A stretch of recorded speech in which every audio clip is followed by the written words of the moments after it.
exercise.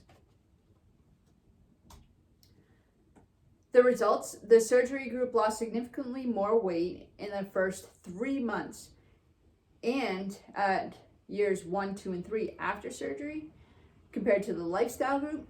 However, after 9 years, weight loss was similar between groups. Physical activity was more elevated in the lifestyle group compared to the surgery group throughout this study. The conclusion is that intensive lifestyle intervention should not be ignored for treating morbid obesity, as it represents a safe, effective, and cost-effective approach. And for my last study, I did the differential effects of bariatric surgery versus exercise and excessive visceral fat deposits. So the purpose of this study was to compare differential impacts of bariatric surgery and exercise-induced weight loss on excessive abdominal and cardiac fat deposition. The treatment options for overweight and obese individuals included non-surgical treatments, which was low-calorie diet, exercise, and medication, and bariatric surgery, or first bariatric surgery. Excessive fat accumulation around the heart may play an important role in the pathogenesis of cardiovascular disease.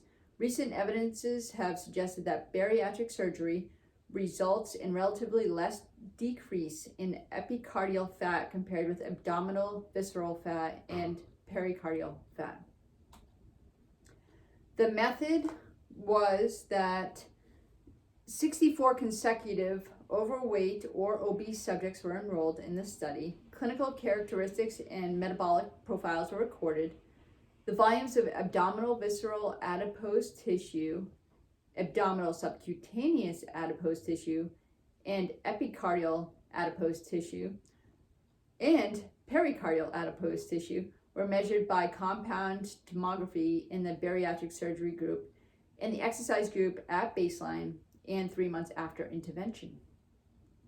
Results: compared with the exercise group, bariatric surgery results in significantly greater percentage loss of excessive fat deposits, except for the epicardial adipose tissue.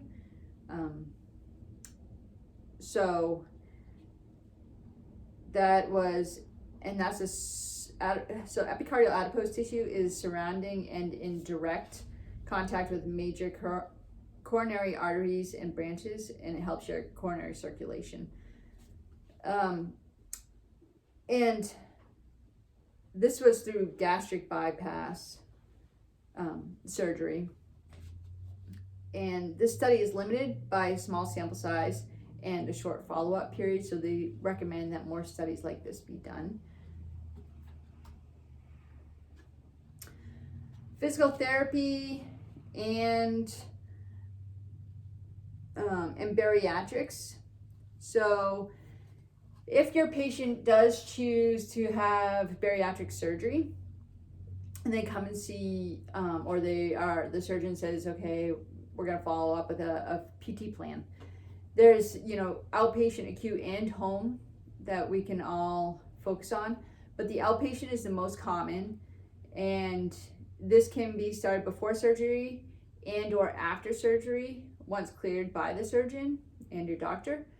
The outpatient therapy will focus on safety, regaining strength, improving endurance, and creating an individualized exercise program in order to help you manage your weight loss. The acute physical therapy, that can be starting a mobility program during your hospital stay after surgery. Home physical therapy, just the therapist would come to your house and work on your goals post or pre-op. So bariatric surgery is a lifestyle change and can be challenging at times. Working in physical therapy will provide the tools needed for a successful recovery, but it is up to the patient to make sure to implement the new education and lifestyle changes into their life. In conclusion, if the bariatric surgery is what the patient does choose, the Following exercise guidelines for each stage are required for the weight loss surgery. And the best thing a weight loss surgery candidate can do to prepare themselves for both before and after surgery is to increase their level of fitness. Like we said earlier, start it pre-op, don't wait until post-op, but make sure to continue it post-op as well. So pre-op, make weight loss a primary goal of your exercise program. Most surgeons require that their patient lose a certain amount of weight before they will operate. Focus on cardiovascular exercise to improve heart health, decrease body weight, and help lose body fat before surgery. And post-op stages with PT. The first 4 weeks, focus on flexibility exercises, deep breathing, and getting back into performing normal daily activities. Gradually incorporate low-intensity aerobic exercise, such as walking, biking, and swimming. During the first 6 weeks after surgery, do not lift anything more than 15 pounds. Otherwise, exercise up to pain threshold. Avoid abdominal exercises for the first 8 to 12 weeks because you need to let that incision heal from your surgery. And this helps alleviate abdominal hernias near or around the incision. Significantly reduce your caloric intake. During the first few weeks to months after surgery, patients should consume less than 500 calories a day. The surgeon will give them that specific instruction on how many calories, but it's usually right around 500 to start. This significant decrease in calories may initially cause some fatigue. So just be aware if you're working with a patient that they could easily become fatigued because they are consuming so few calories. So don't perform high intensity exercises. As weight is lost and the level of fitness is improved, the patient will be able to take in a few more calories as well as exercise at a higher level of intensity. Follow the surgeon's dietary recommendations. So lastly, we know that we can, as PTs, we can always help somebody with exercise and keeping them on track to lead a healthier lifestyle, and we can direct them where to see a nutritionist or talk to their doctor about a healthy diet. But some studies, with this bariatric surgery is great in a lot of cases, but there is some studies that say a healthy lifestyle with proper diet and exercise can have the same long-term results in bariatric surgery. So that's it. I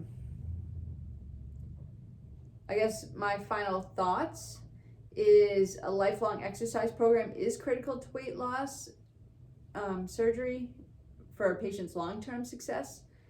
Bariatric surgery is a valuable tool for rapid weight loss. However, in 2 to 3 years, if physical activity lifestyle has not been adopted, the weight returns. And exercise is important no matter what for long-term weight loss. So there's my resources. I hope you enjoyed this presentation, and thank you very much.